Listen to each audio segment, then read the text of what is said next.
কেন্দ্রগুলো দখল করা হয়েছে, এজেন্টদের বের করা হয়েছে, জাল ভোট দেওয়া হয়েছে, সিল মারা হয়েছে, বাধা দিলে 11 দলীয় প্রার্থীদেরকে মারপিট করা হয়েছে, রক্তাক্ত করা হয়েছে এবং সকালবেলা ভোট শুরুতেই এজেন্টদেরকে বাধ্য করে রেজাল্ট শিটে প্রিজাইডিং অফিসার জোর করে স্বাক্ষর নিয়েছে।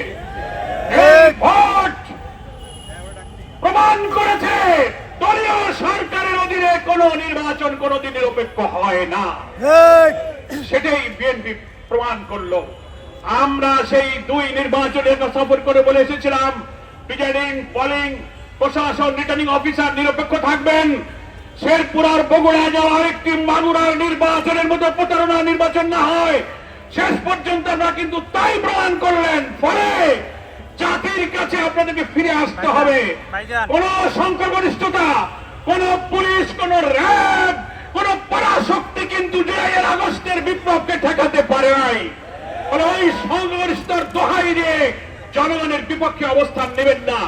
আপনারা সেই ফ্যাসিবাদের ধিক্কৃত নিন্দিত পথের দিকেই হাঁটছেন, যে পথে তারা গিয়েছিল।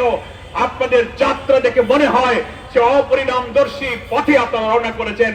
সময় থাকতে ফিরে আসুন। এখনো 5 বছরের 1-1.5 মাস যে পারে নাই। জাতির মুখোমুখি হবেন না, কোন আকাঙ্ক্ষার বিপরীতে চলে যাবেন না।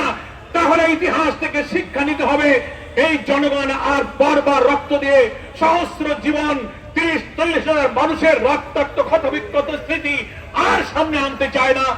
এই দাবি জানিয়ে, আহ্বান জানিয়ে 11 দলের শীর্ষ নেতাদেরকে ধন্যবাদ জানিয়ে রাজধানীবাসী, দেশবাসী যারা আজকে রাজধানীর প্রতিটি নগরে শহরে লিফলেট বিতরণ শুরু করেছেন, সকলকে সপ্তাহব্যাপী গণসংযোগ সফল করার জন্য বাড়িতে বাড়িতে, শহরে নগরে নেমে যান।